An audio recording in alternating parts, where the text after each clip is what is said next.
Hello everyone, ఇవాళ మనము గర్భ సంస్కారం అంటే ఏంటి, ఎలా చేయాలి, ఎప్పుడు చేయాలి, దానివల్ల బోత్ మదర్ అండ్ బేబీకి బెనిఫిట్స్ ఏంటి, అసలు ఈ గర్భ సంస్కార్ ఇంపార్టెన్స్ ఏంటి, ప్రెగ్నెన్సీలో దీన్ని కంపల్సరీ చేయాలి అంటారు ఎందుకని మనం క్లియర్గా డీటెయిల్గా తెలుసుకుందామండి.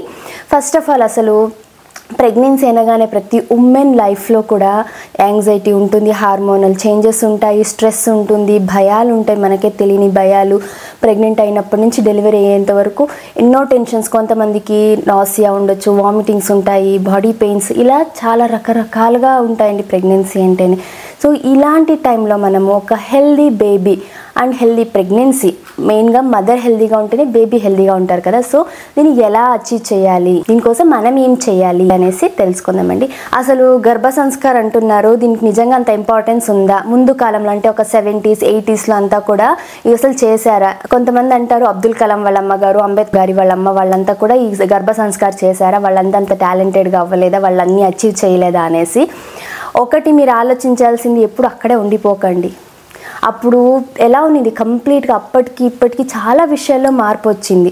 అప్పుడు అసలు ఒక అమ్మాయి ప్రెగ్నెంట్ అవుతున్నారు అంటేనే సరౌండింగ్స్ని తనకు తగినట్టుగా అనుకూలంగా మార్చేవాళ్ళు. ఉమ్మడి కుటుంబాలు ఉండేవండి, జాయింట్ ఫ్యామిలీస్. ఇప్పుడంతా న్యూక్లియర్ ఫ్యామిలీస్, ఒక్కొక్కళ్ళే ఉంటారు. హస్బెండ్ అండ్ వైఫ్ ఎక్కడో సిటీలోనో టౌన్లోనో జాబ్ కోసం అనేసి, వాళ్ళ పేరెంట్స్ ఎక్కడో ఊర్లలో ఉంటారు. మ్యాక్సిమం ఇలాగే. లేదు అంటే ఆల్రెడీ ఒక బేబీ ఉన్నారనుకోండి, సో అలా 3 మెంబర్స్ ఉంటారు ఒకవేళ ఫ్యామిలీ అనుకుంటే. అంతే తప్పితే ఉమ్మడి కుటుంబాలు లేవు, చుట్టూ నలుగురు ఉంటారు, మాట్లాడుకుంటారు, పీస్ఫుల్గా ఉంటుంది. అప్పట్లో అంతా కూడా అసలు అప్పుడు గర్భ సంస్కారం అనే టర్మ్ వాడలేదేమో, అంతేగాని యాక్చువల్ గర్భ సంస్కారం అనేది అప్పటి నుంచే ఫాలో అవుతూ ఉన్నారండి. అప్పుడు వాళ్ళే చాలా స్ట్రాంగ్గా ఫాలో అయ్యారు. వాళ్ళు ఏం ఫాలో అయ్యారో ఇప్పుడు మనం దాన్ని తెలుసుకొని దాన్ని నేర్చుకుని ఫాలో అవ్వడానికి ట్రై చేస్తున్నాం, అంతే, ఇంకేమీ లేదు. అప్పట్లో ఇంత ఎన్వైరన్మెంట్ పొల్యూషన్ ఉండలేదు, ఫుడ్ కానీ అంత చాలా న్యాచురల్గా ఉండేది అనమాట. ఫుడ్ హ్యాబిట్స్ బాగుండే, వాళ్ళ లైఫ్ స్టైల్ బాగుండేది, స్ట్రెస్ ఉండేది కాదు. ఇప్పుడు వర్క్, మెన్ ఆర్ ఉమెన్ ఇద్దరు కూడా ఈక్వల్గా వర్క్ చేస్తున్నారు. సిస్టమ్ ముందే 12 hours 13 hours ఇలా సిస్టమ్ ముందే వర్క్ చేస్తూ ఉంటారు. ఎంతో స్ట్రెస్ వస్తుంది అనమాట, పొద్దున్న లేగానే హడావిడి. సో కాబట్టి మీరు ఎప్పుడు అప్పటి వాళ్ళతో ఇప్పుడు వాళ్ళతో కంపేర్ చేయకండి. ఇంకొకటి, అప్పుడు వాళ్ళు పొద్దున్న లేచిన దగ్గర నుంచి ప్రెగ్నెంట్ ఉమెన్ కానీ పడుకునేంత వరకు యాక్టివ్గా ఉండేవాళ్ళు. ఒక సెడిటరీ లైఫ్ స్టైల్ అనేది వాళ్ళకి లేదు, మనకుంది. ఎందుకు అంటే వర్క్ చేయాలి, కూర్చొనే వర్క్ చేయాలి కాబట్టి, వర్కింగ్ ఉమెన్కి కూర్చొనే చేయాలి కాబట్టి సెడిటరీ లైఫ్ స్టైల్ అనేది ఉంది. దానివల్ల చాలా నెగిటివ్ ఎఫెక్ట్స్ పడుతున్నాయండి. ఎంతమంది ఇప్పుడు ప్రెగ్నెంట్ అవ్వాలి అనేది ఒక పెద్ద ఛాలెంజింగ్గా తయారైపోయింది. ఫర్టిలిటీ ఇష్యూస్ ఉండొచ్చు, పీసీఓడి, పీసీఓఎస్ అనేసి, ఇర్రెగ్యులర్ పీరియడ్స్ అని, హార్మోనల్ ఇంబ్యాలెన్స్, ఇలా రకరకాల రీజన్స్ వల్ల, ఏదో ఫ్యాక్టర్ వల్ల వాళ్ళకి one of the major reason stress. దీని వల్ల అసలు ప్రెగ్నెంట్ అవ్వడం అనేది ఛాలెంజింగ్గా అయిపోతుంది. ఎంతమంది దీన్ని ఫేస్ చేయడం లేదు. అప్పట్లో అలా ఉండేది, న్యాచురల్గా అయిపోయేది, ప్రతిదీ వాళ్ళకి సింపుల్గా అయిపోయేది. కాబట్టి మనము ఇంత మార్పులు ఇన్ని చేంజెస్ తర్వాత కూడా మనము ఫిజికల్లీ, మెంటలీ, ఎమోషనలీ మనము స్ట్రాంగ్గా ఉండాలి, స్ట్రెస్ ఫ్రీగా ఉండాలంటే ఈ గర్భ సంస్కారాన్ని ఖచ్చితంగా మన లైఫ్లో ఇంప్లిమెంట్ చేయాలండి. కాబట్టి ఇలాంటి నెగిటివ్ థాట్స్కి, లేకపోతే ఎవరైనా గర్భ సంస్కారం గురించి లేకపోతే ప్రెగ్నెన్సీ రిలేటెడ్ వీడియోస్ పెట్టగానే అబ్బా అప్పుడు వాళ్ళు చేయలేదా, ఇప్పుడు వాళ్ళంతా బాగాలేదా అని కంపారిజన్స్కి అయితే పోకండి. చాలా విషయాలు మారాయి. ఇప్పుడు మనం దానికి తగ్గట్టుగా ఇప్పుడున్న ఈ జనరేషన్లో ఈ టైంకి మనము ఒక హెల్దీ బేబీని ఇవ్వడానికి ఏమేమి చేయాలో అవన్నీ తప్పకుండా చేయాలి. సో అందులో మెయిన్గా గర్భ సంస్కారం ఒక ఇంపార్టెంట్ ఆస్పెక్ట్ అండి. అసలు గర్భ సంస్కారం అంటే ఏంటి? ఇది ఒక సాంస్క్రిట్ వర్డ్ అండి. గర్భ్ అంటే గర్భము, ఊంబ్ అమ్మ కడుపు. సంస్కార్ అంటే ఎడ్యుకేటింగ్, అంటే కడుపులో ఉన్న బేబీకి చెప్పడం అండి, నేర్పించడము. ఏమేమి నేర్పిస్తాము? గుడ్ వాల్యూస్ని, mentally, physically, emotionally, spiritual things, ఏది మంచి ఏది చెడు, ఎలా ఆలోచించాలి, బేబీ పుట్టిన తర్వాత కండిషన్స్కి ఎలా రియాక్ట్ అవ్వాలి అని ఒక మంచి వాల్యూస్ని బేబీకి కడుపులో ఉన్నప్పటి నుంచే నేర్పించచ్చు. ఇక్కడ చాలామంది మిస్టేక్ అయ్యేది ఏమి అంటే గర్భ సంస్కారాన్ని, బేబీస్ని సూపర్ స్మార్ట్గా, బ్రిలియంట్గా, వాళ్ళకి ఇంకొంతమంది అయితే వాళ్ళకున్న ఆశలన్నీ, ఇప్పుడు నేను సైంటిస్ట్ అవ్వాలనుకో, నేను అవ్వలేకపోయాను, నువ్వు ఖచ్చితంగా అవ్వాలి, ఇలాంటి స్ట్రెస్ పెట్టకండి. నువ్వు మెడల్స్ సాధించాలి, నువ్వు ఐన్స్టీన్ లాగా అయిపోవాలి, అది చేయాలి ఇది చేయాలి అనేసి మీకున్న కళలు, ఆశలన్నీ కూడా బేబీ మీద అస్సలు స్ట్రెస్ మాత్రం చేయకండి. బేబీకి నేర్పించాలి. గర్భ సంస్కారం ద్వారా బేబీకి ఎంతో కొంత నేర్పిస్తాము, కొన్ని మంచి వాల్యూస్ని. ఒక మంచి హ్యూమన్ బీయింగ్గా ఎలా ఉండాలి, ఒక రెస్పాన్సిబుల్ హ్యూమన్ బీయింగ్గా ఎలా ఉండాలి, సిచ్యువేషన్స్కి ఎలా రియాక్ట్ అవ్వాలి, ఏది మంచి ఏది చెడు. సో ఇలా కొన్ని విషయాల్ని మనం బేబీస్కి నేర్పించాలి. సో దట్ బేబీస్ యాక్టివ్గా ఉంటారు, చాలా విషయాలు నేర్చుకోగలుగుతారు. అంతేగాని వాళ్ళకి స్ట్రెస్ మాత్రం క్రియేట్ చేయకండి. మీకున్న ఆశలతోటి బేబీస్కి స్ట్రెస్ క్రియేట్ చేయకండి. ఇంకొంతమంది అయితే మ్యాథమెటిక్స్ కడుపులో ఉన్నప్పటి నుంచి బేబీ వింటారు కదా, నేర్చుకుంటారు కదా అనేసి మ్యాథమెటిక్స్ నేర్పిస్తామనడము, సబ్జెక్ట్స్ అన్నీ కూడా నేర్పించే వాళ్ళు కూడా ఉన్నారండి. అది ఖచ్చితంగా ఫూలిష్ థింగ్, అది చెయ్యకండి. ఎక్కడ ఏ స్టడీస్ కూడా అది ప్రూవ్ చేయలేదు.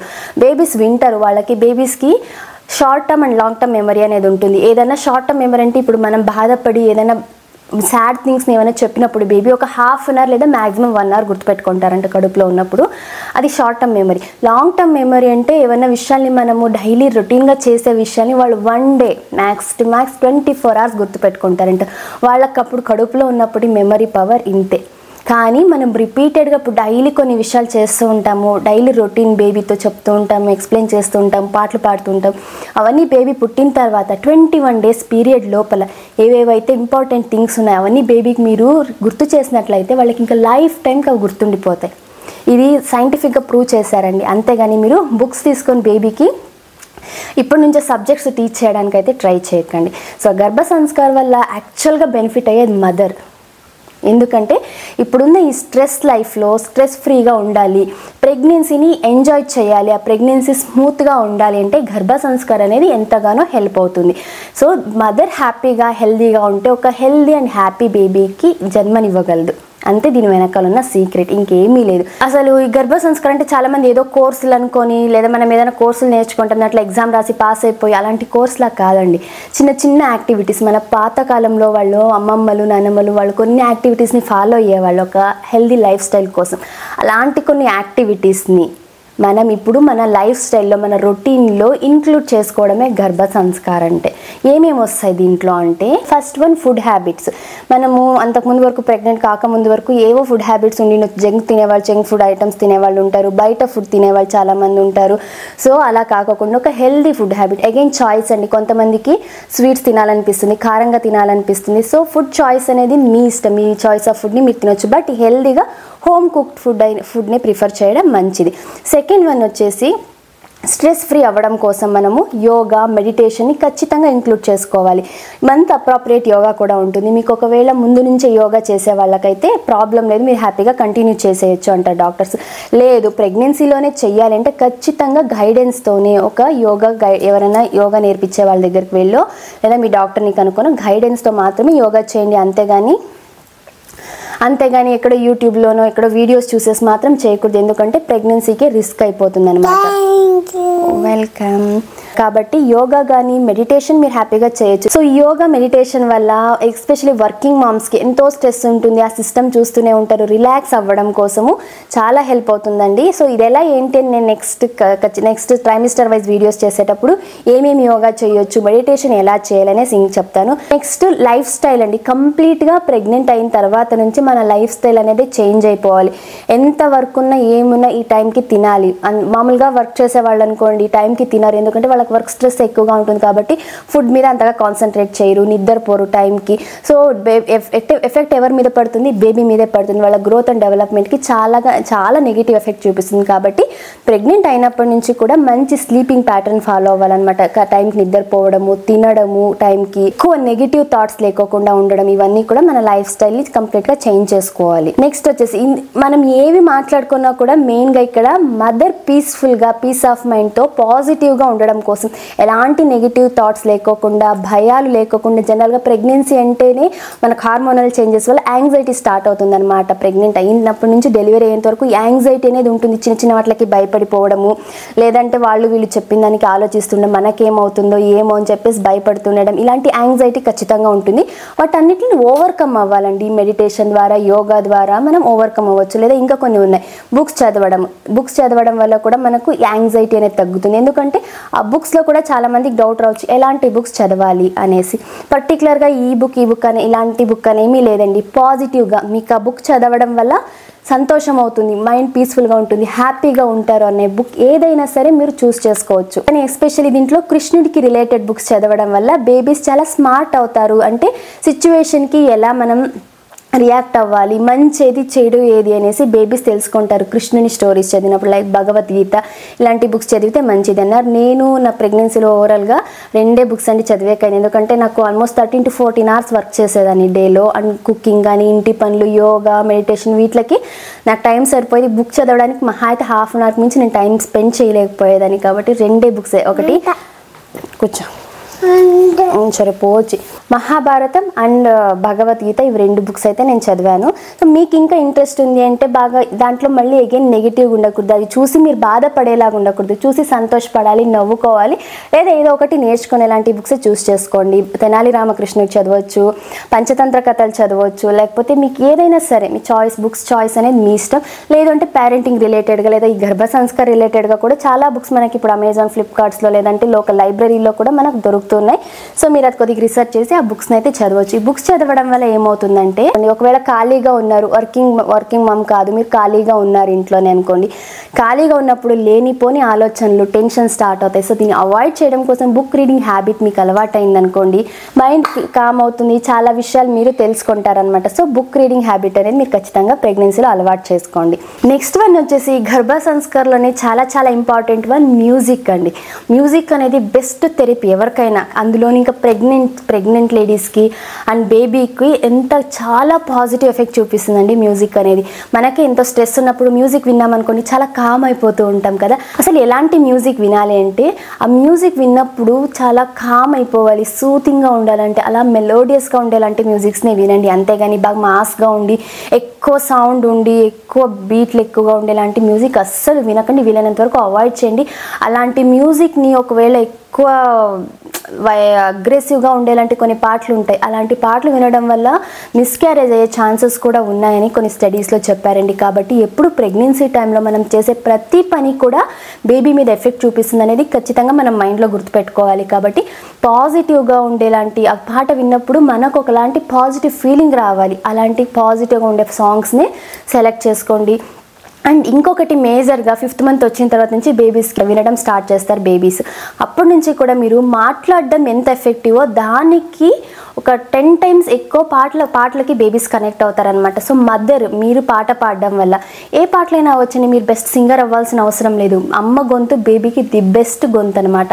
ఎందుకంటే బేబీస్ ఫస్ట్ వినేది అమ్మ గొంతే. కాబట్టి మీకు ఎలా వస్తే అలా పీస్ఫుల్గా మంచి సాంగ్స్ని సెలెక్ట్ చేసుకొని పాడుతూ ఉండండి. బేబీతో కడుపు మీద ఇలా నిమురుతూ అంటూ పాడుతూ ఉండడం వల్ల బేబీస్ చాలా ఎంజాయ్ చేస్తారు, వాళ్ళు చాలా హ్యాపీగా ఉంటారు. మీ బాడీలో హ్యాపీ హార్మోన్స్ ప్రొడ్యూస్ అయ్యి బేబీ గ్రోత్కి ఎంతగానో హెల్ప్ అవుతుందండి. దీనికి నేను ప్రాక్టికల్గా ఒక ఎగ్జాంపుల్ చెప్తాను. నేను 3rd month ఉన్నప్పటి నుంచి కూడా డైలీ పడుకునేటప్పుడు మా బేబీ కోసం 2 పాటలు పాడేదాన్ని, లాలీ పాటలు. ఒకటి లాలీ లాలీ అనేది, సెకండ్ వన్ ముద్దుగారే యశోద కృష్ణుడి పాటలు. ఇవి 2 పాటలు ఇప్పటికీ మా బేబీ ఫేవరెట్ సాంగ్స్. అండ్ తనకు అవి పాడితేనే కామ్ అవుతుంది, నిద్రపోతుంది బాగా. అసలు పాప పుట్టిన తర్వాత మేము మామూలుగా చిన్నపిల్లలు ఏడుస్తూ ఉంటారు కదా, నైట్స్ టైమ్స్లో లేస్తారు, ఏడుస్తారు, క్రాంకీగా అయిపోతూ ఉంటారు, వాళ్ళకి ఇంకా అప్పటికి అలవాటు అయ్యిండదు కాబట్టి. సో ఏడుస్తూ మధ్యలో లేస్తూ ఉంటారు. ఆ పాట పాడితే తను ఖచ్చితంగా ఏడుపు ఆపేసేది. మా ఇంట్లో అన్నారు, నన్ను కూడా లిటరల్గా అన్నారు, పిల్లలకి ఏం అర్థం అవుతుంది, నువ్వు పాట పాడితే ఆపుతారా, ఊయల్లో ఊపడమో లేకపోతే అలా బయటికి ఎత్తుకెళ్ళడం వల్లనో కామ్ అవుతారు అనేవాళ్ళు. లేదు, ఎందుకంటే తను కడుపులో ఉన్నప్పటి నుంచి ఆ పాట వింటూనే ఉంది. నేను డైలీ పాడేదాన్ని, ఏ రోజు స్కిప్ చేయలేదు. ఇప్పటికీ ఈ రోజుకి కూడా పాడుతూనే ఉన్నా తన కోసం. అది పాడితేనే నిద్రపోతుంది ఖచ్చితంగా. బెడ్ టైం నిద్రపోవాలంటే అడుగుతుంది ఇప్పటికీ కూడా. సో అలా మనం కడుపులో ఉన్నప్పటి నుంచే బేబీకి కొన్ని అలవాటు చేయొచ్చు. అందులో పాటలు అనేవి చాలా చాలా ఇంపార్టెంట్, వాళ్ళు చాలా కనెక్ట్ అవుతారు దాని ద్వారా. సో వీలైనంత వరకు కూడా మీరు ప్రెగ్నెన్సీలో పాటలు పాడుతూనే ఉండండి. సో దట్ మీరు కూడా ఎంతగానో మీకు స్ట్రెస్ అనేది చాలా వరకు తగ్గిపోతుంది, పాజిటివ్గా ఉంటారు. Next important mantras. మీరు ఏ రిలీజియన్ అయినా కానండి, ఇక్కడ రిలీజియన్తో సంబంధం లేదు. హిందూ, ముస్లిం, క్రిస్టియన్ ఎవరైనా కూడా స్పిరిచువల్గా ఎవరికి సంబంధించిన స్పిరిచువల్ సాంగ్స్ కానీ, మంత్రాలు కానీ, లేకపోతే వాళ్ళ పూజా విధానం ఖచ్చితంగా ఉండనే ఉంటుంది. సో బేబీస్కి మనం కడుపులో ఉన్నప్పటి నుంచే స్పిరిచువల్ విషయాలు కొన్ని మనం చెప్తూ ఉండాలి, మంత్రాలు చదువుతూ ఉండాలి. మంత్రాల్లో కూడా నేను ఏమేమి విన్నాను అంటే గర్భరక్షాంబిక స్తోత్రం, అమ్మవారి స్తోత్రం వస్తుంది. అది వింటున్నంతసేపు మనకే తెలియని ఒక కాన్ఫిడెన్స్ వస్తుంది. సో గర్భరక్షాంబిక స్తోత్రం, అలాగే షణ్ముఖోపతి, కృష్ణుడికి రిలేటివ్ పాటలన్నీ కానీ స్టోరీస్ని కానీ నేను చాలా ఇష్టంగా వినేదాన్ని. అండ్ డైలీ కూడా నేను మంత్రాలు అనేవి కొన్ని చదువుతూ ఉండేదాన్ని. అందులో ఎస్పెషల్లీ ఓంకారం అండి. మనం మెడిటేషన్ చేసేటప్పుడు ఈ ఓంకారం బెనిఫిట్స్ ఎంతగా ఉంది అంటే బేబీస్కి అండ్ మదర్స్కి, వాళ్ళ బ్రెయిన్ డెవలప్మెంట్కి, స్ట్రెస్ రిలీఫ్కి, పాజిటివ్ హార్మోన్స్కి, ఓవరాల్ బేబీ మంచి వెయిట్ గెయిన్ అవ్వడానికి, అండ్ మనకు త్రూఅవుట్ ద ప్రెగ్నెన్సీ ఎలాంటి నెగిటివ్ ఎఫెక్ట్స్ లేకోకుండా పాజిటివ్గా ఆ ప్రెగ్నెన్సీ ఎంజాయ్ చేయడానికి జర్నీని సో ఎంతగానో హెల్ప్ అవుతుందండి. ఈ ఓంకార్ని మార్నింగ్ 28 టైమ్స్, ఈవినింగ్ 28 టైమ్స్, లేదంటే 108 టైమ్స్ అయినా మీ ఓపికని బట్టి. సో ఇది ఎలా రైట్ వేలో ఓంకారం ఎలా చేయాలి, మెడిటేషన్ ఎలా చేయాలి అని చెప్పేసి నేను ట్రైమిస్టర్ వైజ్ నేను వీడియోస్ చేసేటప్పుడు ఖచ్చితంగా ఎక్స్ప్లెయిన్ చేస్తాను దీని గురించి. ఈ వీడియోలోనే అంటే చాలా లెంతీగా అయిపోతుంది. సో మంత్రాలని అలాగే ఈ ఓంకారము కొన్ని మెడిటేషన్ ఖచ్చితంగా మీ డైలీ రొటీన్లో ఇంక్లూడ్ చేసుకోవాలి. నెక్స్ట్ అండి, ప్రతి ఒక్కళ్ళు గర్భ సంస్కారంలో తప్పకుండా చేయాల్సింది ఏది అంటే టాకింగ్. బేబీతో మాట్లాడాలి, ఎంత వీలైతే అంత మాట్లాడాలి. ఎలా అంటే మాట్లాడడం అంటే కూడా రన్నింగ్ కమెంటరీ లాగా. ఇప్పుడు మనకి ఏం జరుగుతుందో రన్నింగ్ కమెంటరీ, పొద్దున్న లేసిన దగ్గర నుంచి పడుకునేంత వరకు కూడా. 5th మంత్ నుంచి బేబీకి ఇయరింగ్ స్టార్ట్ అవుతుంది కాబట్టి అప్పటి నుంచి మీరు కంప్లీట్గా మాట్లాడుతూ ఉండొచ్చు. ఏం చేస్తున్నాం, మేము ఇది తింటున్నాము కన్నా ఈరోజు ఇది తింటున్నాను. సో మార్నింగ్ లేచినప్పటి నుంచి గుడ్ మార్నింగ్ పాజిటివ్ అఫర్మేషన్స్తోనే స్టార్ట్ చేయండి డే ఎప్పుడు కూడా. Good morning, have a good day. So అమ్మాయి వాళ్ళ ఈ టైంకి లేచింది, నెక్స్ట్ ఇప్పుడు కోకోనట్ వాటర్ తాగుతున్నాను. సో ఇలా ప్రతిదీ మీరు పడుకునేంత వరకు కూడా రన్నింగ్ కమెంటరీ బేబీకి ఇస్తుండండి. మరీ ఇది ఆబ్వియస్గా చేయకూడదండి. ఒకలాగా దీన్ని ఒక అబ్సెషన్ లాగా తీసుకొని ఇంకా వాంటెడ్గా చేయాలన్నట్టుగా కాకుండా న్యాచురల్గా మీరు దాన్ని ఫీల్ అవుతూ ఇంకా ఇది చేస్తేనే బేబీ పాజిటివ్గా అవుతుంది కదా, ఎక్కడో విన్నాము చూసామనేసి అయితే చేయకండి. మీరు ఫీల్ అయ్యి మీ బేబీని మీరు ఊహించుకోవాలి. కడుపులో ఉన్న బేబీ ఇలా ఉంటుందనేసి మీరు ఊహించుకుంటూ కడుపు మీద చేయి పెట్టుకొని బేబీతో మాట్లాడుతూ ఉండడం వల్ల బేబీ వింటారండి. మనకు కొన్నిసార్లు రెస్పాండ్ కూడా అవుతారు, కిక్ చేస్తారు, కదులుతూ ఉంటారు.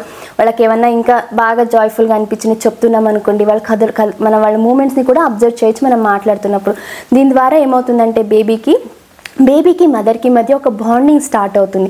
బేబీస్ యాక్టివ్గా ఉంటారనమాట. సో వాళ్ళకు ఒక బేబీ బ్రెయిన్ డెవలప్మెంట్కి ఇది బాగా హెల్ప్ అవుతుంది అనమాట. డైలీ మాట్లాడుతూ ఉండడము. అనుకోవచ్చు అందరూ ఒకలాగా వేరేలాగా చూస్తారేమో అనేసి. ఇక్కడ మీరు మెయిన్గా గుర్తుపెట్టుకోవాల్సింది, ఎవరు ఏమనుకున్నా మనకు కావాల్సింది ఒక హెల్దీ బేబీ. మనం ఈ ప్రెగ్నెన్సీ జర్నీ బాగా ఉండాలి, పీస్ఫుల్గా ఉండాలి. కాబట్టి దానికి ఏమేమి చేయాలో అవన్నీ కూడా ఎలాంటి మొహమాటం లేదు, ఎవరేమనుకుంటారో ఇవన్నీ ఆలోచించాల్సిన అవసరమే లేదు. ఫస్ట్ మీరు కాన్ఫిడెంట్గా ఉంటేనే ఒక హెల్దీ అండ్ కాన్ఫిడెంట్ బేబీని మీరు కనగలుగుతారు. ఇది గుర్తుపెట్టుకోండి. సో ఇలా డైలీ మార్నింగ్ టు నైట్ వరకు కూడా బేబీతో మాట్లాడుతూ ఉండొచ్చు. అండ్ పడుకునే ముందు స్టోరీస్ కూడా బేబీకి చెప్పొచ్చు. నేను ఎలా చేసేదానంటే లేచిన దగ్గర నుంచి పడుకునేంత వరకు ఏం ఫుడ్ తింటున్నాను, ఏమేమి చేస్తున్నాను, ఇప్పుడు నాకు వర్క్లో ఎక్కువ స్ట్రెస్, ఈరోజు చాలా వర్క్ ఎక్కువగా ఉంది, సో కాసేపు రెస్ట్ తీసుకుంటాను, ఈ పాట వింటున్నాను, నేను పాటలు పాడడము. తర్వాత వచ్చేసి ఇలా కంప్లీట్గా ఒక డే మొత్తం ఇలాగే జరిగేదనమాట 9 డెలివరీ రోజు వరకు కూడా. అండ్ మీరు బేబీస్కి చాలా విషయాలు చెప్పొచ్చు అండి. మీ రిలేటివ్స్ గురించి చెప్పొచ్చు, అండ్ మీకు మీ హస్బెండ్కి ఉన్న బాండింగ్ గురించి చెప్పొచ్చు, ఫ్యామిలీ వాల్యూస్ చెప్పొచ్చు, బేబీస్తో మాట్లాడుకోవచ్చు. మీకు ఏమేమి చెప్పాలనుకున్నందుకు బేబీస్తో మీ పీస్ఫుల్గా మీరు హ్యాపీగా వాళ్ళతో షేర్ చేసుకోవచ్చు. కానీ ఇక్కడ గుర్తుపెట్టుకోవాల్సింది, బేబీస్కి భయం క్రియేట్ చేసేలాంటివి ఏ విషయాలు చెప్పకూడదు. అమ్మ నాకు డెలివరీ టైం దగ్గరకు వస్తుంది, నాకు భయంగా ఉంది, ఏమవుతుందో ఏమో, ఇలాంటివి మాత్రం చెప్పకండి బేబీస్తో. ఎందుకంటే వాళ్ళు పుట్టిన తర్వాత కూడా బేబీస్ ఒకలాగా యాంగ్జైటీగా ప్రతిదానికి భయపడిపోతూ ఉంటారు. ఇది ప్రూవెన్ థింగ్ అండి ఇది కూడా. కాబట్టి పాజిటివ్ విషయాల్ని వాళ్ళతో డిస్కస్ చేయడానికి అయితే ట్రై చేయండి. అండ్ మీరు పాజిటివ్గానే ఉండండి. ఏమైపోతుందో ఏమో అనే ఆందోళన వద్దు. మీరు చెప్పినా చెప్పకపోయినా మీరు టెన్షన్ పడే బేబీ మీ లోపలే వాళ్ళు ఉంటారు కాబట్టి ఖచ్చితంగా బేబీస్కి తెలిసిపోతుంది. మీరు టెన్షన్ పడి బేబీస్లో కూడా ఆ యాంగ్జైటీని క్రియేట్ చేయకండి. తర్వాత నేను పడుకున్న తర్వాత కూడా మామూలుగా మనం పడుకున్నప్పుడు బేబీస్ మేల్కొంటారు, మనం యాక్టివ్గా ఉన్నప్పుడు బేబీస్ నిద్రపోతారు అంటారు. ఇది నిజమే.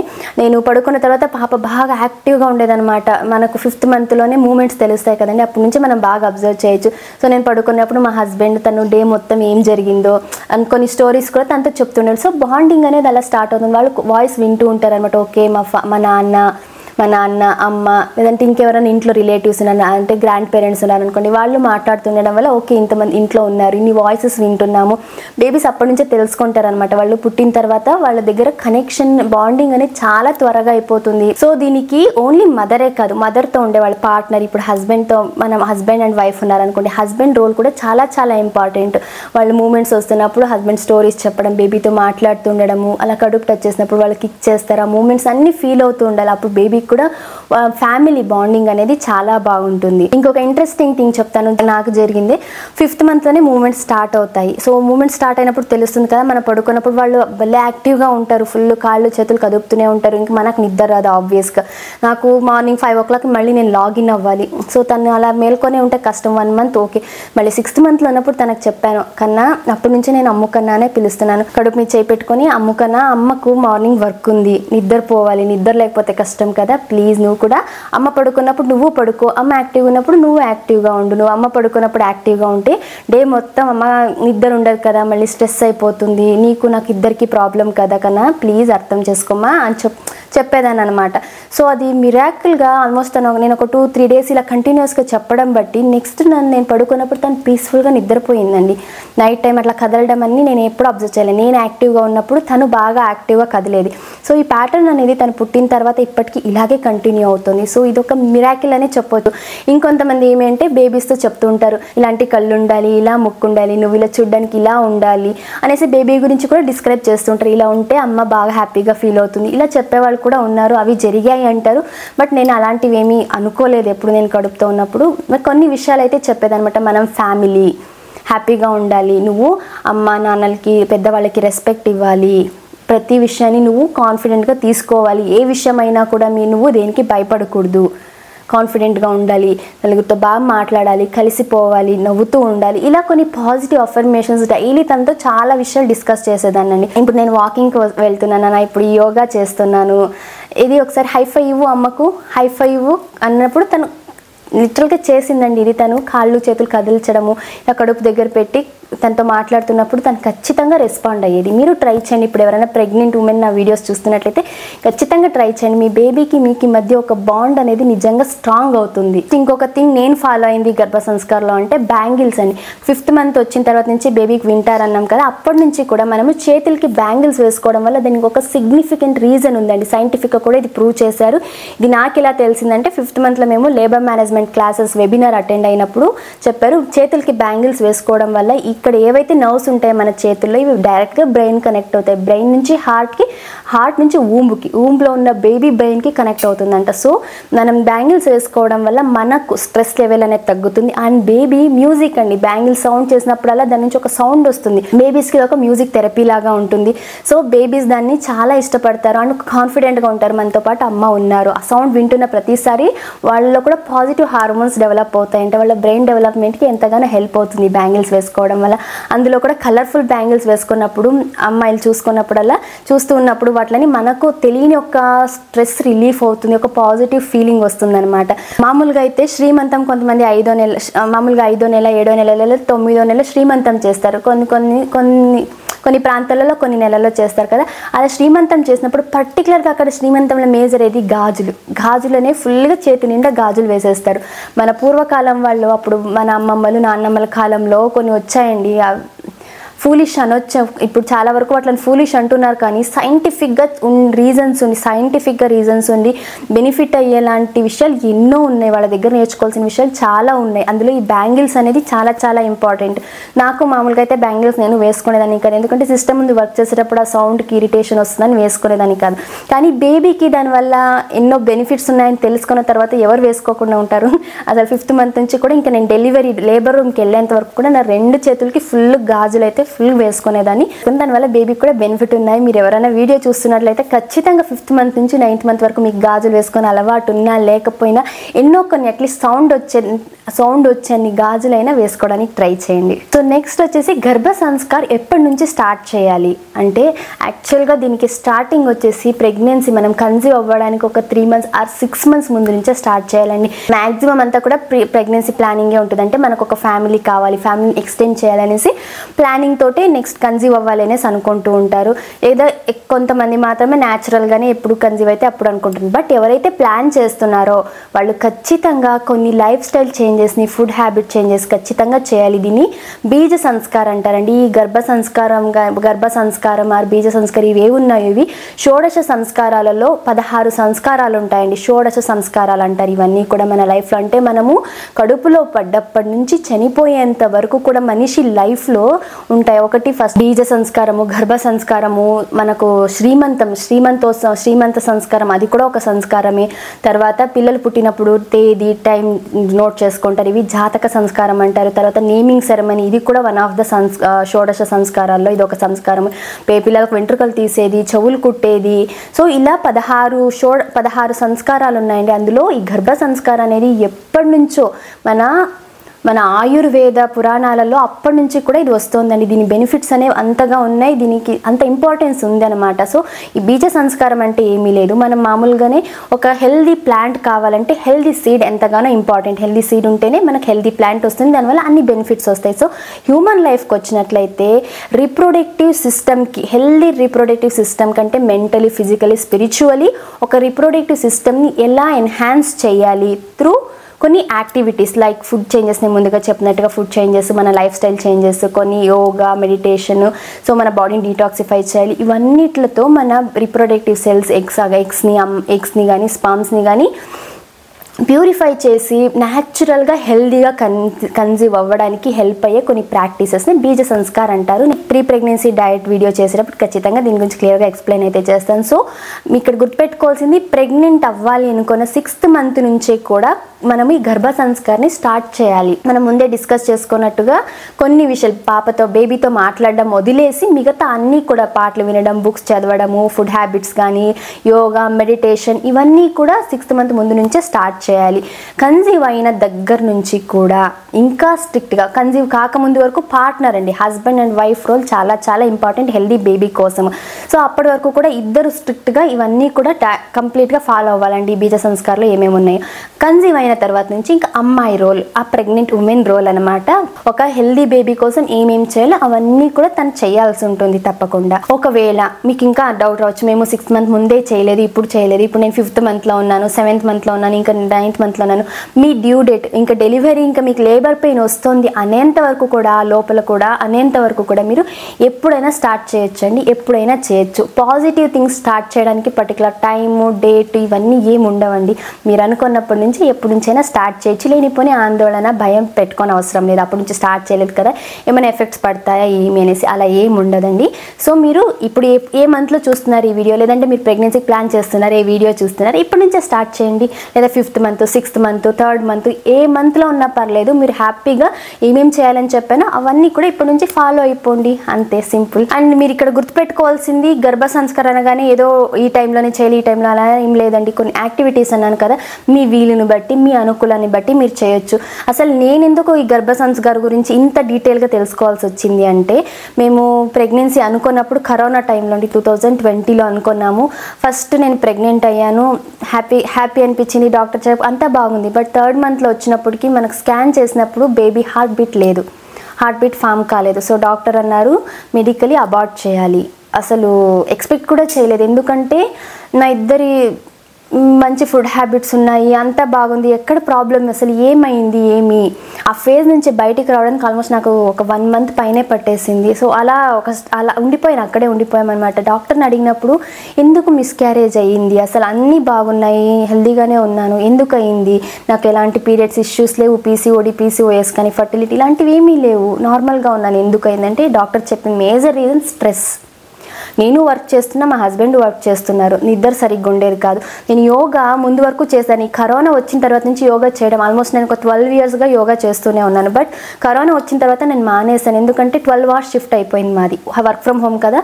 సో టార్గెట్ బేస్డ్ ఉన్నింది అనమాట, ఐటీలోనే టార్గెట్ బేస్డ్ ఉన్నింది, వర్క్ స్ట్రెస్ ఎక్కువైంది, యోగా వదిలేశాను. ఇంకా కుక్ చేసుకొని తిని ఇంటి పనులు ఈ వర్క్ అయ్యేసరికి ఎగ్జాస్ట్ అయిపోయేదాన్ని. సో ఆ స్ట్రెస్ ఇంపాక్ట్ ఎక్కడ పడిందంటే బేబీ మీద పడింది. బేబీ గ్రోత్ అవ్వలేదు. ఈ స్ట్రెస్సే మెయిన్ రీజన్ అని మా డాక్టర్ మాకు చెప్పింది. సో దాని తర్వాత ఆమె క్లియర్గా చెప్పారు మా డాక్టర్, 6 months వరకు నెక్స్ట్ ప్లాన్ చేయొద్దండి. సో ఈ గర్భ సంస్కారం అనే టర్మ్ నేను ఫస్ట్ టైం వినింది కూడా మా డాక్టర్ దగ్గరే. ఆవిడే చెప్పారు, ఇలా గర్భ సంస్కారం ఉంటుందమ్మా, దీని గురించి నువ్వు డీటెయిల్గా తెలుసుకో. ఇప్పుడంతా కూడా వర్క్షాప్స్ అన్నీ చేస్తున్నారు, మీరు కావాలంటే వెబినార్స్ లాగా ఇలా కూడా అటెండ్ అవ్వచ్చు, లేదు అంటే కొన్ని బుక్స్ ఉంటాయి, బుక్స్ అయినా చదవచ్చు, లేకపోతే వీడియోస్ ద్వారా అయినా మీరు తెలుసుకోవచ్చు అన్నారు. సో నేను అలా రీసెర్చ్ చేస్తున్నప్పుడే గర్భ సంస్కారం గురించి చాలా ఇన్డెప్త్గా తెలుసుకున్నాను. అండ్ అప్పటి నుంచి కూడా మేము ఫాలో అవ్వడం స్టార్ట్ చేసాం, నేను కానీ మా హస్బెండ్ కానీ. ఫస్ట్ మన బాడీ డీటాక్సిఫై చేసుకోవాలి, అంతవరకు ఏమేమి ఫుడ్ తింటామో ఏమో తెలియదు. అండ్ మన మైండ్ని ఫస్ట్ పీస్ఫుల్గా ఉంచుకోవాలి, మేజర్ కావాల్సింది అదే. సో వర్క్ చేసే వాళ్ళకి ఎస్పెషలీ సిస్టమ్ ముందే ఉండి వర్క్ చేసే వాళ్ళకి స్ట్రెస్ కంపల్సరీ వస్తుంది. దాన్ని ఎలా మేనేజ్ చేయాలి అనేది గర్భ సంస్కారంలో నేను తెలుసుకున్నదనమాట. సో నేను ఏం చేసేదాన్ని అంటే అట్టే స్ట్రెచ్ 12 hours కూర్చోవడం అంటే చాలా డిఫికల్ట్ టాస్క్. అందులో మాకు మార్నింగ్ 5 o'clock షిఫ్ట్ స్టార్ట్ అయితే ఈవినింగ్ 5 వరకు కూడా వర్క్ చేయాలి. సో ఆ మధ్యలో నేను ఏమేమి చేయాలి అనేసి నేను ఎవ్రీడే ఏమేమి చేయాలి నేను టైం టేబుల్ ప్రిపేర్ చేసుకోలేదు. ఎందుకంటే ఒక్కొక్క రోజు ఒకేలాగే ఉండదు, వామిటింగ్ ఫీలింగ్ ఉంటుంది, నాసియా ఉంటుంది, బాడీ పెయిన్స్ ఉంటాయి, మనకే తెలియకోకుండా లోగా ఫీల్ అవుతున్న రోజులు ఉంటాయి. సో నేను మోటివేట్ చేసుకోవడం కోసం రేపొద్దు నీ టైంకి లేస్తే ఏమేమి చేయాలి డే మొత్తము. సో నేను ఒక లిస్ట్ రాసుకొని టైం టేబుల్ నా కళ్ళ ముందర కనిపిస్తుంటే నాకు మోటివేషన్ వస్తుంది, నేను చెయ్యాలి, లేకపోతే లేజీగా అయిపోతామో లేకపోతే స్ట్రెస్ తీసుకుంటామో అని చెప్పేసి నేను ఈ బుక్ యాక్చువల్గా ఇప్పటికీ నాకు అలా టైం టేబుల్ నెక్స్ట్ ఏం చేయాలని రాసుకొని అలవాటు ఉందండి. అలా రాసేటప్పుడు తను బుక్ కావాలంటే పాత బుక్ కదా అని ఇచ్చేసాను, దాన్ని ఇలా తయారు చేసి పెట్టేసింది. ఇక్కడ చూస్తే మీరు 2 October 2021 ఇది. అప్పుడు నేను ఏమేమి చెయ్యాలి అనేసి, ఏ టైంకి లేయాలి, ఏ యోగా ఏమేమి యోగా చేయాలి, వాకింగ్ ఏ టైం చేయాలి, ఇక్కడ pelvic relaxation, Kegels, butterfly, half skirt, duck walk, ఇలా కంప్లీట్గా యోగా ఏమేమి చేయాలనేది కూడా రాసుకునేదాన్ని. అండ్ విత్ టైమింగ్స్ కూడా, ఏ టైంలో ఏం చేయాలి, పొద్దున్న లేగానే ఏం చేయాలి, ఇవన్నీ నేను కంప్లీట్గా ఇక్కడ ఏమేమి రాసుకున్నానో నా టైం టేబుల్ అంతా కూడా నేను క్లియర్గా నెక్స్ట్ ట్రైమిస్టర్ వైజ్ నేను వీడియోస్ చేసేటప్పుడు అయితే ఖచ్చితంగా చెప్తాను. బట్ ఇన్ జనరల్గా వర్క్ చేసే వాళ్ళు ఎవరైనా మీకు స్ట్రెస్ ఉండకూడదంటే నేను ఏం ప్రాక్టీస్ చేశాను అంటే 1 hour కూర్చొని వర్క్ చేస్తామనుకోండి, ఖచ్చితంగా 1 hour తర్వాత నేను 10 minutes 5 to 10 minutes బ్రేక్ అయితే కంపల్సరీ తీసుకునేదాన్ని. ఆ టైంలో నేను బయటికి వెళ్ళి కొద్దిగా అంతసేపు 4 సిస్టమ్ ముందరే ఉంటాం కదా, కొద్దిగా బయటికి వెళ్ళి కొంచెం అట్లా వాక్ చేయడము, స్ట్రెచ్ అవుట్ చేయడం, లేకపోతే ఒకే దగ్గర కూర్చొని ఉన్నా కూడా మన నరాలు బోన్స్ అని పట్టేసినట్టుగా అయిపోతాయి కాబట్టి అలా మెల్లగా వాక్ చేసేదాన్ని. వాటర్ తాగడం, స్నాక్స్ ఆ టైంలో స్నాక్స్ తినడము, ఇలా చేసేదాన్ని అనమాట. తర్వాత వచ్చేసి లంచ్ చేసిన తర్వాత ఖచ్చితంగా ఒక 15 minutes, లంచ్ చేసిన తర్వాత ఇమ్మీడియట్గా 15 minutes అయితే పడుకునేదాన్ని. నిద్రపోవడం అంటే నిద్ర అని చెప్పలేము, బట్ పడుకొని రిలాక్స్ అయ్యేదాన్ని. ఎందుకంటే మామూలుగా తిన్న వెంటనే పడుకుంటే లావ్ అవుతారంటారండి.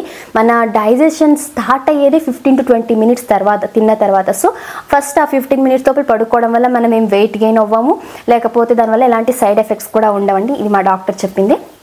సో అలా పడుకునేదాన్ని. నా వర్క్ టైమింగ్స్ ఏమున్నాయి, 5 to 5 అనుకున్నాం కదా, కానీ నేను రిక్వెస్ట్ చేసుకొని ఇంకో 2 hours ఎక్స్ట్రా తీసుకున్నాను. ఎందుకంటే నేను వాకింగ్ చేయాలి, ఇంట్లో క్లీనింగ్ పనులన్నీ ఉంటాయి. 9th month వరకు కూడా నా డెలివరీకి నేను పెయిన్ వచ్చి వెళ్ళేంత వరకు కూడా ఇంట్లో అన్ని పనులు నేనే చేస్తున్నా. వంట కూడా ఏమేమి ఫుడ్ కూడా ఏ రోజు బయట తినింది లేదు, ఇంట్లోనే చేసుకొని ఇంట్లోనే తిన్నాం. మా హస్బెండ్ ఆ విషయం చాలా హెల్ప్ చేశారు. ఎందుకంటే మా అమ్మ వాళ్ళు వచ్చే కండిషన్ లేదు, నేను అక్కడికి వెళ్ళే కండిషన్ లేదు కాబట్టి ఇంట్లో ఎవరు పెద్దవాళ్ళు లేరు. మేమే మేనేజ్ చేసుకోవడం వల్ల చాలా విషయాలు తెలుసుకోగలిగామండి. ఆ టైంలో బాధ అనిపించింది వచ్చి అక్కడికి పోలేకపోయామే అని చెప్పేసి, కానీ చాలా విషయాలు అయితే తెలుసుకున్నాను. అండ్ అంతే కాన్ఫిడెంట్ కూడా అయ్యాను. ఇప్పుడు నన్ను అడిగితే అన్ని విషయాలు నాకు తెలుసు అంటాను. నేను కాన్ఫిడెంట్గా ఒక బిడ్డని ఎలా పెంచాలి అనేసి నాకు తెలుసు అంటాను. ఒకవేళ ఇంట్లో వీళ్ళందరూ ఉంటే ప్రాబబ్లీ నేను ఇవన్నీ తెలుసుకోలేకపోయేదాన్నేమో, వాళ్ళు చెప్పింది వినేసి నేను నార్మల్గా అయిపోయేదాన్ని. సో ఇలా వాకింగ్కి కానీ ఎక్సర్సైజులు కానీ నాకు కొన్ని టైమింగ్స్ ఉంటాయి అనమాట. డైలీ ఈ హాఫ్ అన్ అవర్ ఇది చేయాలి, 10 minutes ఇది యోగా, ఈ ఎక్సర్సైజ్ అనేసి మార్నింగ్ to నైట్ వరకు కూడా నేను టైం టేబుల్ షెడ్యూల్ ఖచ్చితంగా ఫాలో అయ్యేదాన్ని. కాబట్టి నా వర్క్ టైమ్స్కి నేను 2 hours ఎక్స్ట్రా అడిగి ఇలా 14 hours అంటే మార్నింగ్ 5కి లాగిన్ అయితే ఆల్మోస్ట్ 7, 8కి నేను లాగౌట్ చేస్తుంది. మధ్యలో ఇవన్నీ యాక్టివిటీస్ చేసుకునేదాన్ని అనమాట. సో దట్ నాకు ఆ వర్క్ టెన్షన్ కానీ ఆ స్ట్రెస్ కానీ ఉండేది కాదు. బట్ ఇది నేను 7th month వరకే చేయగలిగాను. దాని తర్వాత ఇంకా నా వల్ల కాలేదు, ఎందుకంటే బాడీ పెయిన్స్ ఎక్కువగా అయిపోయాయి అండ్ కూర్చొనే కూడా కష్టం అనిపించి నేను 8th month నుంచి ఇంకా నేను మెటర్నిటీ లీవ్ తీసుకొని కంప్లీట్గా ఇంకా నేను బేబీ ఇంటి పనులు యాక్టివ్గానే ఉన్నానండి. త్రూఅవుట్ ద 9 months ఎప్పుడు కూడా నేను అన్నెసెసరీగా రెస్ట్ తీసుకోవాలి ఇలా అయితే ఎప్పుడు అనుకోలేదు. మన మైండ్ సెట్ మీద చాలా ఆధారపడి ఉంటుంది. అండ్ ఇక్కడ మేజర్గా అమ్మాయిల్లో కూడా మన ఫీమేల్లో కూడా ఒక 2-3 రకాలు ఉన్నారండి, చెప్తాను. కేటగిరీ ఫీమేల్ ఎలా అంటే ప్రెగ్నెంట్ అయ్యాము అని తెలియగానే, ఇంకా తెలిసింది ప్రెగ్నెంట్ అనగానే పుట్టింటికి వెళ్ళిపోతారు. నన్ను తిట్టుకోకండి దయచేసి వీడియో చూసి, నేను మీ మంచికే చెప్తున్నాను. ఒకవేళ ఎవరైనా ఇలా ఉండే వాళ్ళైతే నేను చూశానండి నా కళ్ళారా నేను. సో ప్రెగ్నెంట్ అవ్వగానే అమ్మ వాళ్ళ ఇంటికి వెళ్ళిపోయేది, ఒకలాగా ఇంకా ప్రిన్సెస్ లాగా ఫీల్ అయిపోతారు. ప్రతిదీ నాకు బెడ్ మీదకే రావాలి, మార్నింగ్ లేచిన దగ్గర నుంచి పడుకునేంత వరకు ప్రతిదీ వాళ్ళకు బెడ్ మీదకే సర్వ్ చేయాలి, కంప్లీట్ బెడ్ రెస్ట్ తీసుకుంటారు. డాక్టర్ ఏం ప్రిస్క్రైబ్ చేసిండారండి, యాక్చువల్గా హై రిస్క్ ప్రెగ్నెన్సీ వాళ్ళకి డాక్టర్ కదలకూడదు, మీరు బెడ్ మీదే ఉండాలంటారు. దాని బాధ, దాని కష్టం, దాన్ని అనుభవించే వాళ్ళకే తెలుస్తుంది. వాళ్ళ గురించి నేను ఏమి అనానండి, ఎందుకంటే అలా మా ఫ్రెండ్ని కూడా నేను చూశాను, తను ఎంత సఫర్ అయ్యిందో. అలా ప్రెగ్నెన్సీ 9 months ఎప్పుడెప్పుడు అయిపోతాయా అని కూడా ఫీల్ అయ్యింది. కాబట్టి నేను దాని గురించి ఏమీ చెప్పాలనుకోవడం లేదు. కానీ యాక్టివ్గా హెల్దీగా ఉండి కూడా ఈ ఫేజ్ని ఎంజాయ్ చేయాలి, లేకపోతే లైఫ్ అంతా అమ్మ ఇది పని చేయాల్సిందే కదా అని చెప్పి ఒక ఫేజ్ని ఎంజాయ్ చేయాలని చెప్పేసి అమ్మ వాళ్ళ ఇంటికి వెళ్ళి ప్రతిదీ వాళ్ళతో సేవలు చేయించుకోవాలని ఆలోచించడం వల్ల మీకు ఎఫెక్ట్ పడుతుంది, మీ బేబీకి ఎఫెక్ట్ పడుతుంది. ఇలా ఉండే వాళ్ళ బేబీస్ ఖచ్చితంగా చెప్తున్నాను లేజీగా ఉంటారండి, యాక్టివ్గా అయితే ఉండరు. ప్రతి దానికి ఏడవడం, ఎక్కువగా లేజీగా అయిపోవడము, లేకపోతే దేని మీద ఇంట్రెస్ట్ చూపించకపోవడము. ఇంకో కొంతమందిలో అయితే అసలు బేబీ డెవలప్మెంట్కి కూడా చాలా నెగిటివ్ ఎఫెక్ట్స్ పడతాయి. అండ్ ఇలా ఉండే ఫీమేల్ పోస్ట్ పార్టమ్ రికవరీ అంటే డెలివరీ తర్వాత రికవరీకి చాలా టైం తీసుకుంటుంది. మీకులో మూడ్ స్వింగ్స్ ఎక్కువగా ఉంటాయి, లేనిపోని భయాలు ఎక్కువగా ఉంటాయి.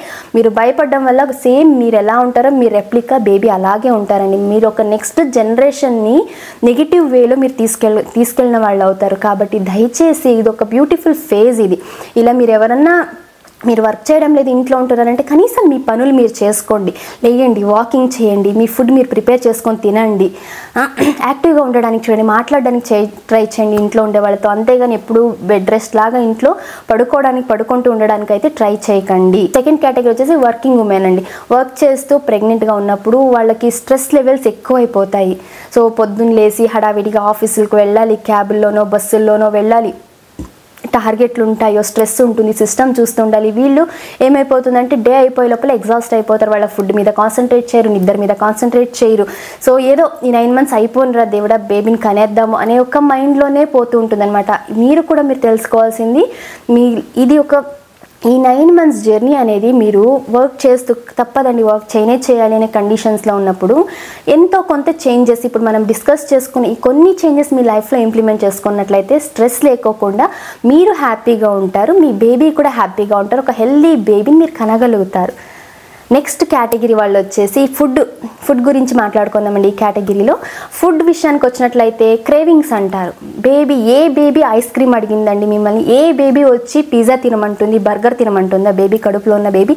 క్రేవింగ్స్ అంటే మన హార్మోనల్ చేంజెస్ వల్ల కొంతమందికి తీపి, కారము, వగరు ఇలా టైప్ ఆఫ్ ఫుడ్ని తినాలనిపిస్తుంది, లేదని లేదు. కానీ మూవీస్ చూసేసో లేకపోతే ఎక్కడో వాళ్ళు తిన్నారనో వీళ్ళు తిన్నారో అని చెప్పేసి మీ కోరికల్ని చాక్లెట్స్, పిజ్జాలు, ఐస్ క్రీమ్లు, బర్గర్లు, లేనిపోని జంక్ అంతా కూడా ఈ ప్రెగ్నెన్సీలోనే తినాలనుకుంటారు.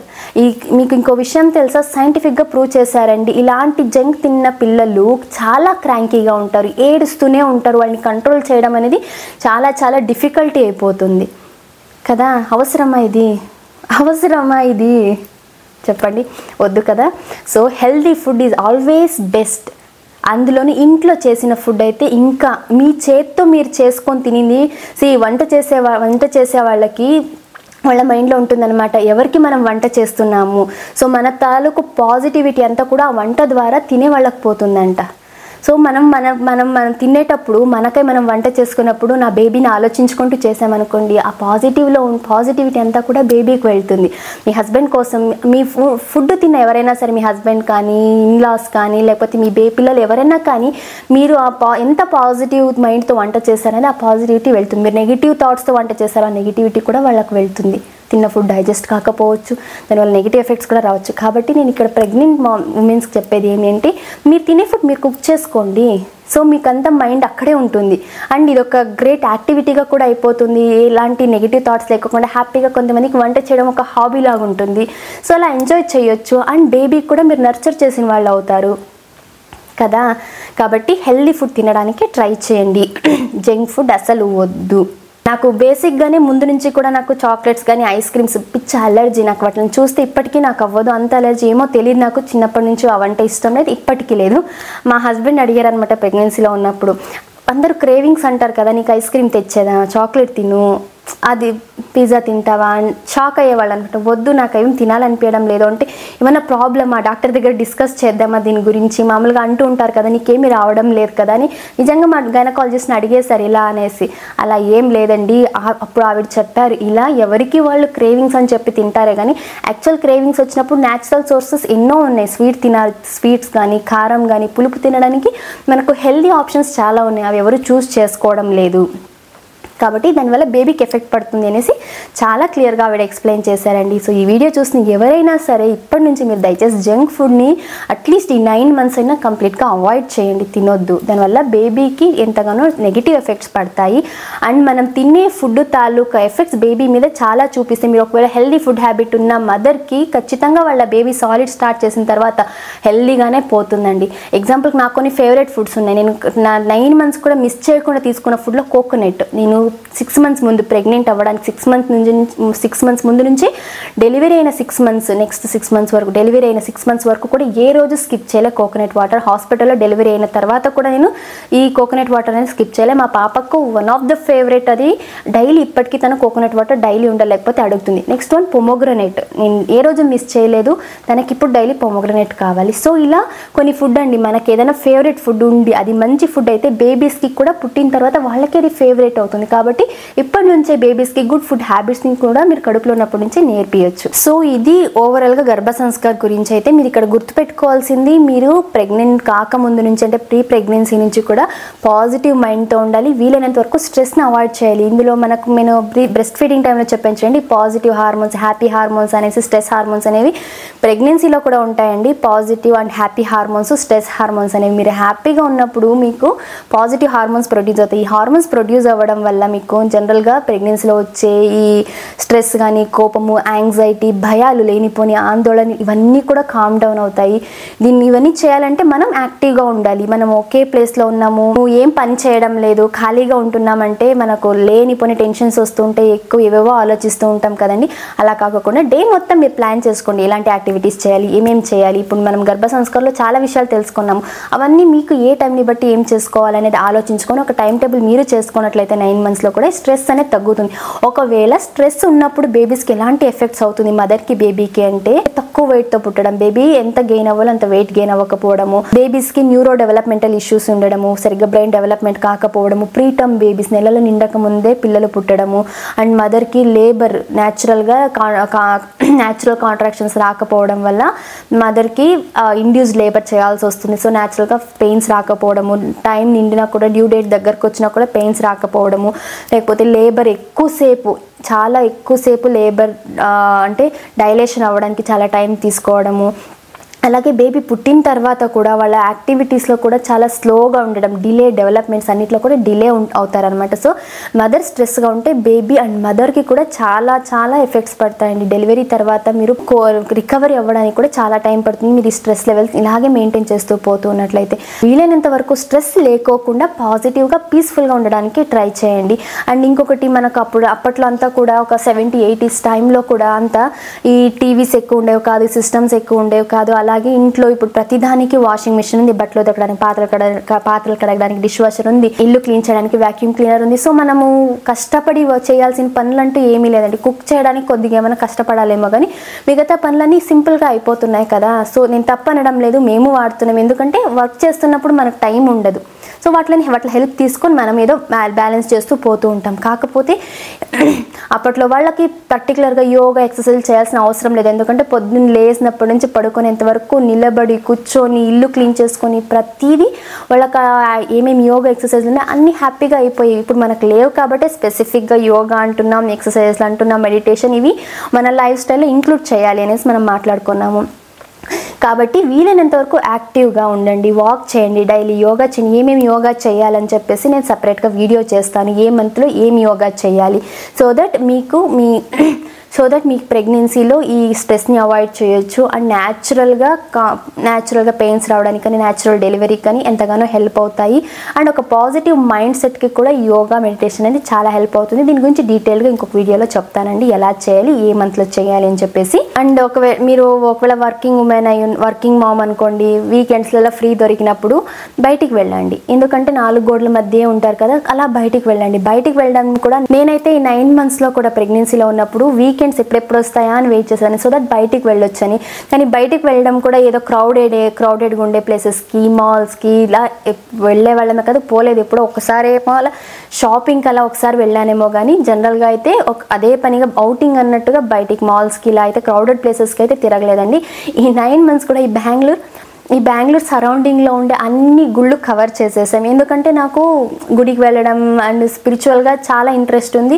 అండ్ పార్కులు, గ్రీనరీ చాలా ఇష్టం. సో వీకెండ్స్లో నేను రిలాక్స్ అవ్వడానికి ఏమేమి చేసేదానంటే పార్కులకు వెళ్ళేదాన్ని. డైలీ ఖచ్చితంగా వీకెండ్ వచ్చిందంటేనే సాటర్డే సండే ఏదో ఒక పార్కుకి వెళ్ళి అలా రిలాక్స్ అవ్వడం. సో దట్ మనము ఎప్పుడు ఇంట్లోనే 4 గోడల మధ్యలోనే ఉన్నామనుకోండి, స్ట్రెస్ పెరుగుతుంటుంది. అలా వీక్లో ఒకసారో 2 సార్లు అలా బయటికి వెళ్ళొచ్చు. వెళ్ళిన ప్రతిసారి కూడా గుడికి వెళ్ళడం వల్ల ఏమవుతుందంటే చాలా కామ్గా అనిపిస్తుంది అనమాట, మనకి తెలియని ఒక పాజిటివిటీ క్రియేట్ అయ్యేది. సో మీకు అలా మీ చాయిస్, పర్టికులర్గా నేను చేసినట్టుగానే చేయాలని లేదు. కాకపోతే వెళ్ళే ప్లేస్ ఎక్కువ క్రౌడీగా ఉండి, ఇప్పుడు సినిమాలకు పోతాం అనుకోండి, ఆ సౌండ్స్ అన్నిటికీ కూడా డిస్టర్బ్ అయ్యే ఛాన్సెస్ ఎక్కువగా ఉంటాయి. చూడండి, సినిమాలు చూడొద్దు అని చెప్పి నేను కూడా మూవీస్ అన్నీ కూడా చూసాను. మా డాక్టర్ని అడిగాను, చూడొచ్చు అన్నారు. కానీ ఎలాంటి మూవీస్ చూడాలి, మీరు మూవీస్ చూసినప్పుడు ఆ మూవీలో మిమ్మల్ని మీరు ఊహించుకునేలాగుంటే అసలు మూవీస్ చూడకండి.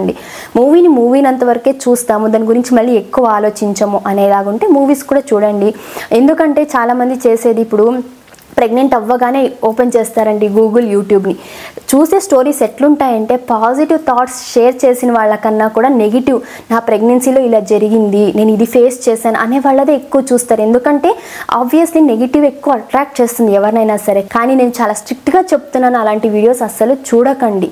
ఎందుకంటే అలా చూసినప్పుడు అయ్యో మనకు ఏమైనా అవుతుందేమో.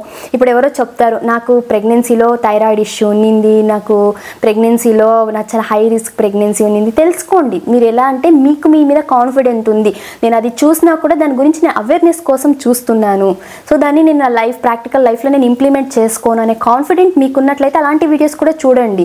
కానీ ఇప్పటి నుంచే మీకు ఏమీ లేదు, మీరంతా బాగున్నారు, అయినా కూడా నా లేబర్లో నేను ఇంత డిఫికల్టీ ఫేస్ చేశానని మీరు ఆ వీడియో చూసినప్పుడు దాని గురించి ఆలోచిస్తూ అలాగే నిద్రపోతారు, మీ కల్లో కూడా అవే వస్తాయి. సో అగైన్ స్లీప్ డిప్రివేషన్, నిద్ర లేకపోవడము, నిద్ర రాదు, దానివల్ల స్ట్రెస్ అవుతుంది.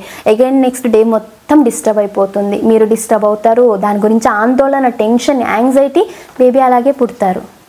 కాబట్టి మీరు ఇక్కడ గుర్తుపెట్టుకోవాల్సింది, మీ డెలివరీ అనేది మీ చేతిలో ఉండదండి, మీ వరకు ప్రయత్నం ఏముందో. సో ప్రతి అమ్మాయికి ఉంటుందండి న్యాచురల్గా నార్మల్ డెలివరీ అవ్వాలని చెప్పేసి, సో దానికి తగ్గట్టు. కానీ మీ మైండ్లో గుర్తుపెట్టుకోండి, నార్మల్ డెలివరీ అవుతుందో సి సెషన్ అవుతుందో అది మీ చేతిలో ఉండదండి. కొంతమంది ప్లాన్ సి సెషన్స్ ఉన్నాయంటే ప్లాన్ చేసి మాకు ఈ టైంకి కావాలి, ఈ డేట్కే కావాలి అని కూడా ప్లాన్ చేసి బేబీని కంటూ ఉంటారు. అలాంటి వాళ్ళ గురించి నేను మాట్లాడడం లేదు. నార్మల్గా న్యాచురల్గా ఉండేవాళ్ళు, ఎలాంటి ప్లాన్ చేయని వాళ్ళు కూడా ప్రెగ్నెన్సీ అప్పటి నుంచి ఒక డెలివరీ వరకు టెన్షన్ తీసుకోవద్దండి. మీ వంతు మీరు హ్యాపీగా ఉండండి. సో మీరు ఒక హ్యాపీగా మీరు స్ట్రెస్ అవాయిడ్ చేయడానికి మీరు ఏమేమి చేయాలి అన్నీ చేయండి, దాని గురించి టెన్షన్ అయితే పడదండి. ప్రతి అమ్మాయికి ఉంటుంది, అబ్బా డెలివరీ ఎట్లా అవుతుందో ఏమో అనేసి లేబర్ వీడియోస్ చూస్తూ ఉంటారు, డెలివరీ వీడియోస్ చూస్తూ ఉంటారు, డెలివరీ వ్లాగ్స్ చూడండి, తప్పులేదు. దాని నుంచి ఎంతో కొంత నేర్చుకోండి. అంటే డెలివరీ టైంలో వాళ్ళు ఏమైనా ఎక్సర్సైజెస్ చేశారా, ఆ డెలివరీకి వాళ్ళు కోపప్ చేయడానికి ఏం చేశారు, ఈజీగా డైలైట్ అవ్వడానికి ఏం చేశారు, న్యాచురల్గా కాంట్రాక్షన్స్ రావడానికి ఏం చేశారు, ఇలాంటి కొన్ని పాజిటివ్ థింగ్స్ తీసుకోండి. అంతేగాని వాళ్ళకు 20 hours లేబర్ పెయిన్ ఉన్నింది, వాళ్ళ లేబర్ 40 hours ఉన్నింది, ఇన్ని గంటల సేపు ఉంటుందా పెయిన్, అబ్బా ఎలా చేయలేమని అయితే టెన్షన్ పడకండి. కాబట్టి వీలైనంత వరకు కూడా ఈ యూట్యూబ్లో కానీ మీరు చూసేవి ఎలా ఉండాలంటే మీకు ఒక కాన్ఫిడెన్స్ని బిల్డప్ చేసేలాంటి వీడియోస్ని చూస్ చేసుకోండి. రైట్గా మీకు ఎలాంటి వీడియోస్ చూడాలి అలాంటివి చూస్ చేసుకొని చూడండి. లేదు మీరు కాన్ఫిడెంట్ పర్సన్, నేను ఏ చూసినా నేను రిలేట్ చేసుకోను ప్రాక్టికల్ లైఫ్కి, ఆ వీడియోని నా లైఫ్ అనుకునే వాళ్ళు మీరు ఏవైనా చూడొచ్చు, ఎలాంటి సినిమాలైనా చూడొచ్చు, ఎలాంటి వీడియోస్ అయినా కూడా మీరు చూడొచ్చండి. కానీ సెన్సిటివ్గా ఉండే వాళ్ళు ఎవరైనా సరే పాజిటివ్ విషయాలే చూడండి, పాజిటివ్ విషయాలే వినండి, మీరు పాజిటివ్గానే ఉండండి. లేని చిన్న చిన్న వాటికి గొడవ పడ్డము, ఏడవడము ఇలాంటివి అస్సలు చేయకండి. సో ఇది గర్భ సంస్కార్ గురించి అయితే అండి. కానీ ఇక్కడ మేజర్గా గుర్తుపెట్టుకోవాల్సింది major partner, husband and wife role అనేది గర్భ సంస్కార్లో ఎంతగానో హెల్ప్ అవుతుంది. సో మీ పార్ట్నర్ని కూడా ఎడ్యుకేట్ చేయండి. ఒకవేళ మీ హస్బెండ్ దీని గురించి తెలియదు అంటే ఖచ్చితంగా ఎడ్యుకేట్ చేయండి, దీని గురించి చెప్పండి వాళ్ళకి. సో దట్ వాళ్ళు మీకు ఎంతగానో హెల్ప్ చేస్తారు. ఇప్పుడు మేము ఇద్దరమే ఉన్నింది, నా మిస్క్యారేజ్ టైంలో కూడా ఇద్దరమే ఉన్నాము, ఎలా నేర్చుకున్నాము. సో దట్ మేము ఇంత కాన్ఫిడెంట్గా ఉన్నాము. ఇన్ఫ్యాక్ట్ పాప పుట్టిన తర్వాత నాకన్నా కూడా మా హస్బెండ్ ఎక్కువగా తనని కేరింగ్ కానీ తన అన్ని విషయాలను తనే ఎక్కువగా కాన్ఫిడెంట్గా చూసుకోగలిగారండి. తనకి కంప్లీట్ నాలెడ్జ్, ఇన్ఫర్మేషన్ ఉండడం వల్ల ఈ 9 months కూడా నాతో పాటు ఈక్వల్గా తను కూడా ఒక జర్నీ, ఈ ప్రెగ్నెన్సీ జర్నీలో తను ఈక్వల్ పార్టే తీసుకున్నారనే చెప్తాను. నాకు ఎవ్రీ 2 hours నాకు తినడం, ఫుడ్ హ్యాబిట్స్ విషయానికి నేను ఫుడ్ గురించి చెప్పేటప్పుడు చెప్తాను. ఎవ్రీ 2 hours మనము కొద్ది తింటూ పోలు, ఒకేసారి తినకూడదు అంటారు కదా. సో ఎవ్రీ 2 hours ఎంతో కొంత తినేదని. నాకు వర్క్ చేసుకో మా హస్బెండ్ కూడా ఇద్దరం వర్క్ ఫ్రమ్ హోమే. సో తనకు వచ్చిన స్నాక్స్ ఏవో చేసి ఇవ్వడము, చిన్న విషయాలే, పాలు కలిపి ఇవ్వడము, లేకపోతే చిన్న స్నాక్స్ చేసి ఇవ్వడము. నిద్రలో పడుకొని ఉన్నప్పుడు ఆకలి వేస్తూ ఉంటుంది, మధ్యలో లేచినప్పుడు పాలు ప్రిపేర్ చేసి మనమే లేచిపోయి తెచ్చుకోవాలంటే మనకు కష్టమే. సో అలా ఇద్దరే ఉన్నప్పుడు ఎలా మేనేజ్ చేయాలి, మీ హస్బెండ్కి కూడా మీరు ఇవన్నీ చిన్న విషయాలే వాళ్ళ హెల్ప్ తీసుకోండి, వాళ్ళకు చెప్పండి, వాళ్ళకి తెలిస్తేనే మనకు హెల్ప్ చేయగలుగుతారు. సో అలా హస్బెండ్ అండ్ వైఫ్ ఇద్దరూ కూడా దీని గురించి తెలుసుకొని మీ లైఫ్లో ఈ గర్భ సంస్కారాన్ని ఇంప్లిమెంట్ చేసుకున్నట్టయితే ఖచ్చితంగా ఒక హ్యాపీ అండ్ హెల్దీ బేబీకి అయితే మీరు జన్మనిస్తారు. అండ్ ఇక్కడ గుర్తుపెట్టుకోవాల్సింది happy mother, happy baby. So mother హ్యాపీగా ఉంటేనే మీ బేబీ కూడా హెల్దీ అండ్ హ్యాపీగా ఉంటారు. సో ఇది అండి గర్భ సంస్కార్ గురించి. ఐ హోప్ మీకు గర్భ సంస్కార్ గురించి కంప్లీట్గా ఒక నాలెడ్జ్ అయితే వచ్చింది అనుకుంటున్నాను. మీకు ఇంకా ఏమైనా డౌట్స్ ఉన్నట్లయితే నాకు కమెంట్స్లో తెలియజేయండి, నేను తప్పకుండా రిప్లై ఇస్తాను. సో నెక్స్ట్ మనం అప్కమింగ్ వీడియోస్లో ప్రెగ్నెన్సీ ఫుడ్ డయట్ కానీ, తర్వాత బీజ సంస్కరణ దీని గురించి, pregnancy trimester wise food diet, health care ఎలా తీసుకోవాలి అండ్ మెడికల్ చెకప్స్ ఏమేమి ఉంటాయి, డెలివరీ గురించి కూడా కంప్లీట్గా అప్కమింగ్ వీడియోస్లో చూద్దాము. మీకు ఈ వీడియో నచ్చినట్లయితే లైక్ చేసి, షేర్ చేసి, ఇలాంటి మరెన్నో వీడియోస్ కోసం మన ఛానల్ని సబ్స్క్రైబ్ చేసుకోండి. కలుద్దాం మరొక వీడియోతో. Thank you for watching.